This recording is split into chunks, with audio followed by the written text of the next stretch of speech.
Hello guys, and welcome back to another cold episode. On today's episode, as you can tell by the title and the thumbnail, we are talking about Despia, and more specifically, Despia with the new support. So, some new cards were added to Yu-Gi-Oh! Master Duel in Despia and the Despia archetype, namely Ad Libitum as well as Branded in Red. Both of these are very solid cards and add to the higher power level of the deck, not so much the consistency. But with DPE as well, it doesn't make the deck a fair amount more powerful. So let's quickly do the card by card and the explanation. So first of all, let's do the hand trap lineup. We're playing 2 Gamma as well as the 1 Driver. If I could play 3, I would. We're playing triple Ash Blossom and triple Maxi. Pretty staple. And then I'm also playing 1 Nibiru. I like Nibiru at 1 just in case I draw it off of Maxi. It's very nice, and there wasn't really anything else that I would want to play instead. So all in all, it's okay. We are also playing for the Despia cards. We're playing 2 Tragedy. We don't need this too often, so there's that. We are playing triple Aluber and 2 Dramaturg. Dramaturg, it's just very nice to see it in hand. Sometimes it's a brick, but most of the time it's just nice to see. And then we are playing the 1 Ad Libitum. So Ad Libitum, if you don't know what this card does, when it is used as fusion material and banished or sent to the graveyard, you can target one of your Despia or level 8 or higher fusion monsters that is banished during your graveyard to special summon it. Obviously, that's very good. It's very nice in follow-up situations, but it's not necessarily the greatest at as a first target. Sure, it could potentially get you into like an Aluber to special summon that if you hadn't already normaled or specialed it. So it's okay, but not the greatest. But that's why we play it at 1. We can also search it off of Tragedy. We can special summon it off of Opening. There are a million ways to see it, so it's not that big of a deal. Moving on, we are also playing 2 Fallen of Volbaz. The main reason for this is because it's a dark, but also it is pretty nice to just normal summon it. Realistically, you could probably cut this entire engine and just play like Called By or another dark hand trap or something along those lines. You could play potentially another Tragedy. You could play like Pot of I don't know, one of the pots. Maybe not. Maybe don't do that. Pot of Prosperity, maybe, but realistically, it's not worth it. Anyway, Fallen of Volbaz, it's a card. It's kind of super poly, and it's nice. So we're playing that one as well. And then that's basically it for the monsters. As for the spell... Oh, sorry. We're also playing 2 Edge Imp Chains. This card is very nice because it allows us to, with Fright for Patchwork, search a dark monster as well as a polymerization to get us off to the races. As long as we have a Despia monster in our hand, we basically can summon whatever we need to with this single card of Fright for Patchwork. So let's quickly read Fright for Patchwork. Add an Edge Imp monster as well as a polymerization from your deck to your hand. You have to have both targets in your deck in order to resolve this, so if you have either both polymerizations or both Edge Imp Chains, you can't resolve it. That's also why we're playing 2. Also, Edge Imp Chain, when it's sent to the graveyard, can search out a Fright for Patchwork. So there you go. That's why we're playing triple of this and only 2 of each of these. Very nice though, and it gives us additional just fusion summon shenanigans. We're also playing the 1 Foolish Burial to dump Tragedy. Double Fusion Destiny, the 1 Despia Theater. Realistically, you only need 1, and even that's a little like, you could probably cut this if you feel the need to. We're playing double Super Poly, triple Branded Opening. This is pretty simple. It's just the best card. And then double Branded in Red. This card is way better if you actually have Despia cards, but it can be a bit of a brick if you don't. So that's why we're playing so many of the actual Despia cards. Moving on to the extra deck, we are playing 1 Mud Dragon of the Swamp, 1 Starving Venom Fusion Dragon, and 1 Dragostapelio as our Super Poly targets. Just all very good, especially Dragostapelio with the fact that a lot of people are playing fusion monsters right now. It just cleans up the board very nicely. We're playing 1 Titaniclad and 1 Albion for our Fallen of Volbaz targets. These are just the 2 best ones. We're playing 2 Queritus as well as the 1 DPE and 2 Masquerade. It's really nice if you can summon out 2 Masquerades as well, because sometimes your opponent just burns to death and they really have to answer the second Masquerade, which you can even special summon on your opponent's turn with a Branded in Red. So very nice. We also are playing 1 Proskenion. It does come up. Also, did you know that this has a burn effect? Where is it? If this card destroys an opponent's monster by battle, you can inflict damage to your opponent equal to that monster's original attack or defense. Why? Because of reasons. And then we are also playing one El Primero, the first Dark Lord. This card can still be summoned just using the Despia cards. So that's why we're playing it, and it just gives us insane advantage. You're protected from targeting, you are able to destroy your opponent's, or special summon back monsters, you are just huge. So, there you go. We are playing a few Link monsters, the only one that matters is Verte. The rest of these could probably be cut, and you could throw in more Super Poly targets, you could throw in more Fallen of Alabaz targets, you could throw in just, I don't know, Entis? I don't know. Just play anything. Anyway, so that's it. Let's hop into the replays and see how this deck performs. Before we hop into the duels, let me just say that over 80% of the people who watch my content aren't subscribed. So if you find yourself coming back on the regular, you can always subscribe. And if you end up finding that you don't like the content anymore, you can always unsubscribe later. It's free, it's fun, and it allows me to continue making content for you guys on the daily. So if you like the content, consider subscribing. Anyway, let's hop into the duels. Alright, so here we are in game 2, and that is a brick. That's brick. That is a brick. We're going to set the Super Poly and pass. They are, during the end phase, going to activate Orochi. Okay, so most likely we are playing against Grand Maju. Kind of troublesome. Grand Maju's a fire. We can't really Super Poly away a fire. I actually have to Gamma here because I am rather scared of Grand Maju. But more importantly, if we Gamma this, it prevents them from continually activating Luna. So that's the plan. Just Gamma it. Just Gamma. We also have Nibiru in hand, so I'm like, this isn't the greatest hand trap in this matchup. But all in all, yeah. Not that bad. They're actually going to Interrupted Kaiju Slumber here and blow up the field, which means that Driver's in the grave, so any future activations of Gamma are still live. But more importantly, they gave us Dogoran, and they got Gamma Seal. I don't know why. I think they just misclicked. So there's that. Then they're going to Special Summon Alpha. I think this is actually why they gave us the Dogoran, and they took the smaller one, because Alpha comes out. So they are going to go for the floor here, pop their 2 cards, and at this point they will try to end the main phase. I'm just going to Nibiru them because that was exactly 5. So they get a big old token on their side of the field, and we go for the Nibiru. Now, one thing I wanted to note is my extra deck looks a little different, right? I'm not playing enough Super Poly targets. In fact, I'm playing no Super Poly targets. Whoops, I am bad. So do keep that in mind when this happens. So first of all, we are going to go for the branded opening in order to go for the Aluber. Aluber's effect is going to activate in order to search, and we will chain block it with the Edge into Chain. Yes, you could do that. It's insane. Thank you, I know. So we're going to add the Fright for Patchwork, and then we will go for the Aluber here in order to search out the branded in red. We're going to activate this Fright for Patchwork here in order to grab a Polymerization as well as an Edge Imp Chain. We're going to normal the Edge Imp Chain and proceed to the battle phase. At this point, I realized that instead of attacking over this token, I can actually fuse with it with our Aluber and the Light. So we go into a Masquerade here. I go for the Masquerade here mostly because I want them to burn for activating card effects. So they go for the Orochi here, which I knew that they could do. So we burn them for 600. Then I attack with the Nibiru, then I attack with the Masquerade, then I attack with the Edge Imp Chain, and then I realize I literally cannot use this Super Polymerization. I literally can't. It would have allowed us to go for lethal here, but instead I am bad. I could have done that with the Orochi. I could have, used the Edge Imp Chain and the Orochi to go into starting Venom Fusion Dragon, but I didn't, because I'm bad. So we're going to add back the Aluber and then go into a Branded Fusion with all 3 of our monsters, the Edge Imp Chain, the Aluber, and the Nibiru, and then realize that I literally can't do anything with Proskenion because he can't attack thanks to Branded in red. So we're going to set the Super Poly and just hope. They're going to pay a bunch, go for the Gamma Seal, and then they Gamma Seal over the wrong monster. They allow us to keep the Proskenion. They're going to go for the Orochi here and special summon it in attack position, which is, again, not a good idea. Should not have done that. We're going to take the 250. Not that big of a deal, but Gamma Seal. I guess either way, had they specialed it in defense or attack, it would have been bad. But we are going to go to battle, attacking with Proskenion, since I kind of bricked, and then realize that Proskenion has a burn effect, and they die. Did you know that Proskenion has a burn effect? Huh. Anyway.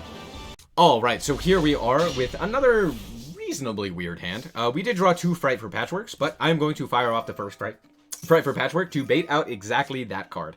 I'd rather my Aluber resolve than this. So, no Fright for Patchwork today. Realistically, thinking back, it probably would have been better to have the Edgem Chain, but alas, I didn't, because I am silly. Anyway, we are going to go for the branded opening here. They're going to chain their Maxi, and I go, okay. Okay. Sure. Ash Blossom Maxi, you know, it doesn't get much better in terms of hand traps. However, I can literally just add Tragedy to my hand.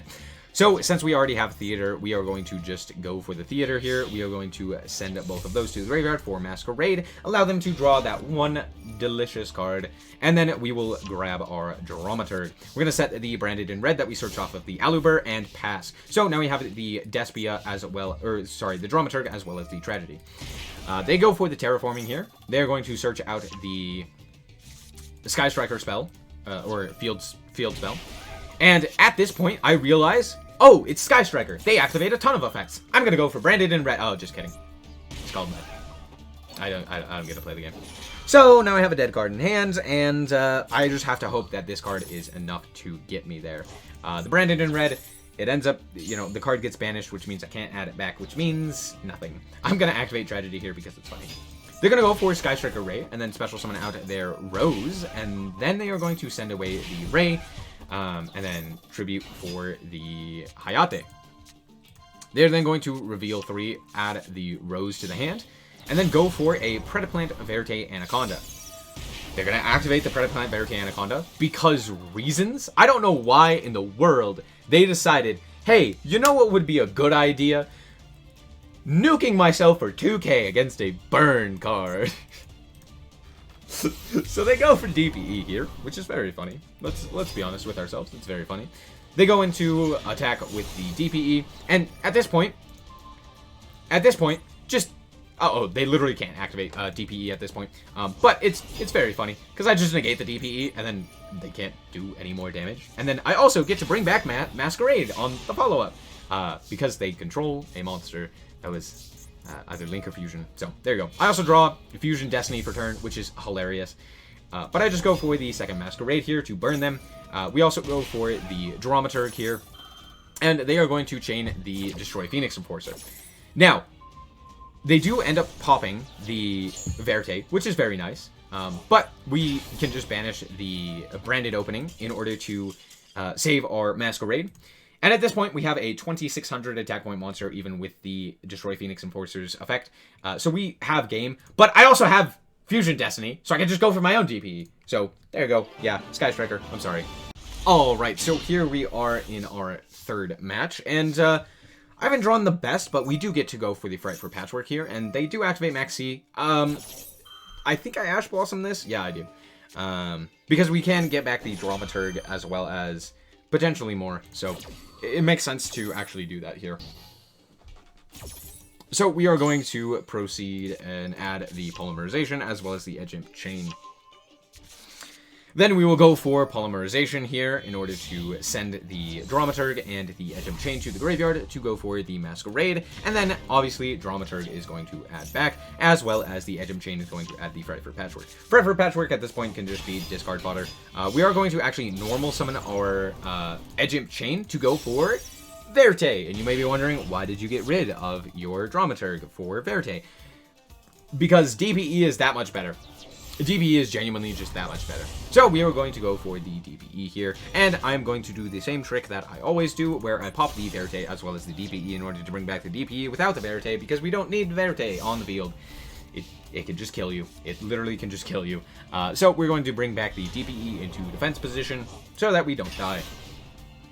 They're going to go to main 1. They're going to activate their branded opening, and I'm going to max C here so that it prevents them from actually special summoning. They have to add it to their hand, which they haven't normaled, so it's not that big of a deal. And when you, right, they special the Dramaturg. We do draw Fusion Destiny, which is a dead card, but they do get their Tragedy here to search out the Aluber. They literally could have just done this in reverse order. They could have just added the Dramaturg to their hand, and then also the Aluber, and then just normal the Aluber, and then they still have enough targets. They don't need this card on field. But they don't do that, and you will see why in a second. So they're going to go for the Theater here. They're going to activate the Theater effect in order to fuse off, and I'm actually going to pop it. I'm going to say, nope, nope, you don't get to do that. So they pay the 600, we pop it with the DPE, and then they lose everything. They can't activate anything, or they can't fusion.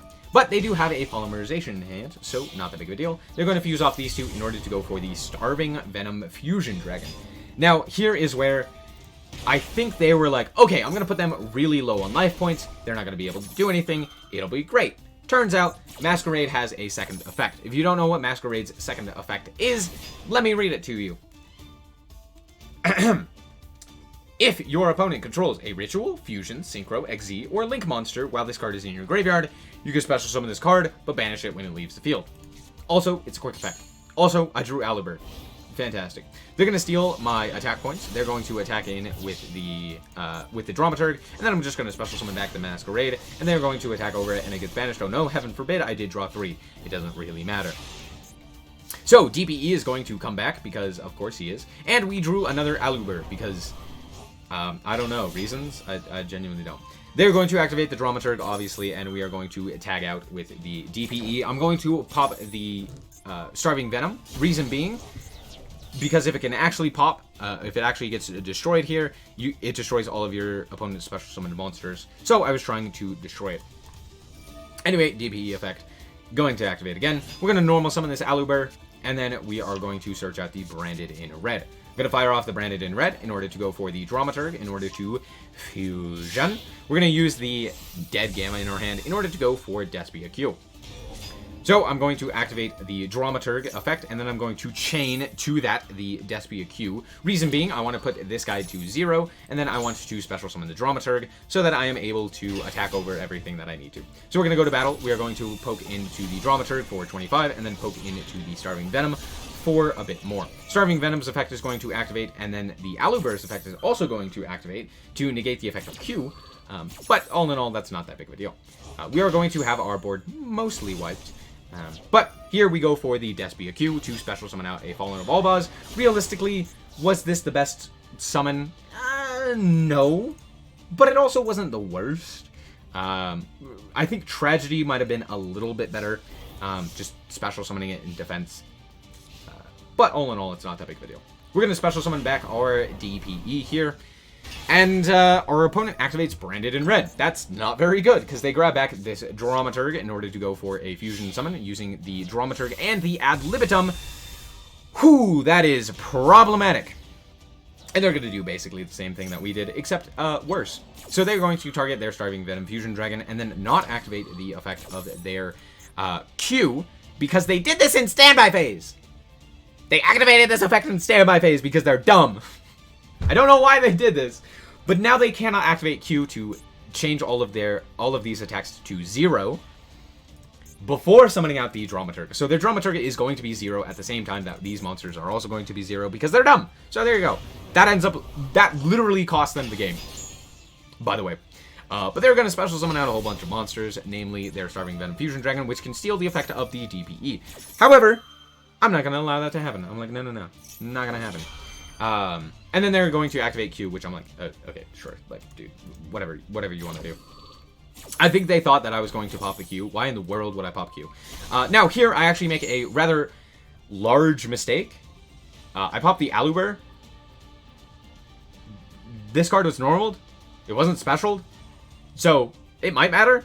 I say it's a huge mistake, but it's not really. But yeah, I popped the Alubur and then the Starving.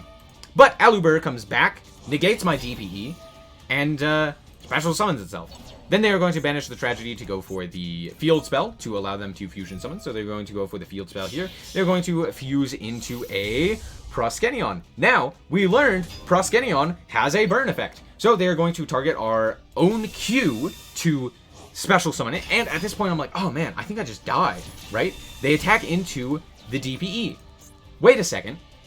I have an Alubur engraved, and a fusion monster just died. Alubur effect. Negate the effect of the Proskenion. At most, the damage that they can currently do is now 25. And since I'm going to grab back my DPE, I win the game. There is nothing that they can do. We know every card that they have. I win. Game over. Thanks for having me.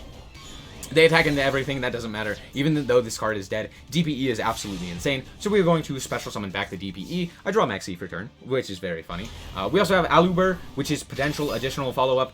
But I'm just going to try to proceed to the battle phase. They're going to special summon a Verte Anaconda to their side of the field. Realizing that the game is over, I'm going to attack directly over it and deal the last 500 damage that I needed to. Very intense game, but Proskenion isn't enough. Alright, and here we are in our last duel, and once again we have Dasher in the hand. Feels bad. You hate to see it. But we're playing up against Pendulums. So I'm gonna let them get their search of the Supreme King, and at this point I'm like, okay, I have to negate this guy's effect. So we do go for the Ash Blossom here. Feels bad, but you kind of have to do it. I mean, it's the one of, this gets them their Pendulum Scales that they need, so there you go. Oh, just kidding, they have Astrograph. Feels bad, dude. So they go for the Astrograph, they get their scales set up, and then they go for a Pendulum Summon of the Astrograph Sorcerer, as well as an Ash Blossom. And you know what's happening now, Halqifibrax. They special summon out at, what? That's all they ended on? Huh. Interesting. I draw for turn, an Aluber. I'm going to normal summon the Aluber, and then they are going to activate their Crystron's effect. Their Crystron Halqifibrax. Okay. Now, Crystron Halqifibrax, the reason that they couldn't activate anything until this point is because it does say during your opponent's main phase, and since I have first priority, my normal summon goes through first, and then they can change. So, they're going to go for the Desert Locust here, and then Desert Locust is, Aluber's effect is going to activate, we're going to search out the branded opening, then the Desert Locust is going to activate and chain to itself, and they have a 6 and a 4, which makes a 10. Count them, that's Baron. So they go for a Baron de Flor. Uh-oh. Scary. I also do have to discard a card, so I just discard the Dasher. And then, since I have Polymerization in my hand, I'm like, alright, what are you gonna do? You gotta stop this poly. And they do. And I go, fantastic. Guess what? I have branded in red, so it doesn't matter. I'm gonna go for the branded opening here. And then activate branded in red. Add back the Dramaturg. Banish everything for El Primero. The first Dark Lord. Tragedy's effect activates. We're going to chain block it with Despia, Dramaturg Despia. Dramaturg of Despia. Words are hard. Bring him back. And then Tragedy's effect adds the Aluber to hand. And then we will just proceed to battle here. Walk over everything and, you know, say, alright, what do you got for me? And you will see that they have nothing. They're going to draw a card per turn. They're going to Pendulum Summon and go into the Astrograph Sorcerer. Normal summon out their Pendulum, or their Time Gazer Magician. Then go for the Supreme King Dragon, Supreme King Dragon Clear Wing. And I negate that, because what it says is destroy all face-up monsters your opponent controls. Which I don't want. So yeah, I'm going to negate that. And then they pass the turn. Not a whole lot more that they could do. Dramaturg, thank you. And I draw Nibiru for turn. Funnily enough, I have Dasher and Grave. So I'm going to special summon out that Nibiru. Hilarious. I'm going to normal Aluber here as well. I could have special summoned it off of the first Dark Lord, which would have been better. But I didn't, because I'm dumb. And then we are going to just activate the effect of the Theater. Now, I didn't read this guy's effect, so let me quickly read it. Once per turn, thankfully. Before damage calculation, if this card battles an opponent's monster, you can destroy the monster and inflict damage to your opponent equal to the destroyed monster's original attack. Whew. Okay, so my Nibiru does go to the grave, but we still have lethal here, so we're just going to continue attacking in and deal the final blow. Good game. So, all in all, the deck is good. The deck is very good. Is it top tier? Yeah, if you saw my ranking video, you will know that I think pure, or this variant of Despia is arguably tier 2. It's not quite the top of the table. It's not sitting up there with things like Adamancipator or Tri-Brigade still, but it is still incredibly powerful, and it definitely has a lot more plays. It destroys a lot of the lower-tiered strategies, such as Pendulum. So, all in all, very fun deck. Very nice. You could still make the first Dark Lord, so if you like Dark Lords, you could still make it. It's very fun, as you saw in that last duel. But all in all, just a very solid strategy, can contend with the top of the table. It's not perfect. It definitely does have some hands that are kind of dead, but the fact that you are able to play 9 hand traps in the Gammas, the Maxis, the Ash Blossoms, as well as potentially more depending on what cards you choose to cut, such as the Albaz, which I'm not going to lie, I'm not a big fan of it, just makes this deck incredibly powerful, as well as just being overall really consistent. So that's it for this deck profile. I hope that you guys did indeed enjoy. If you did, a like is very much appreciated, and if you wanted to continue supporting me, you can check out the sub button as well as the Patreon and Discord, which are linked down below. Anyway, thank you guys so much for watching, and remember to always stay frosty. Bye-bye.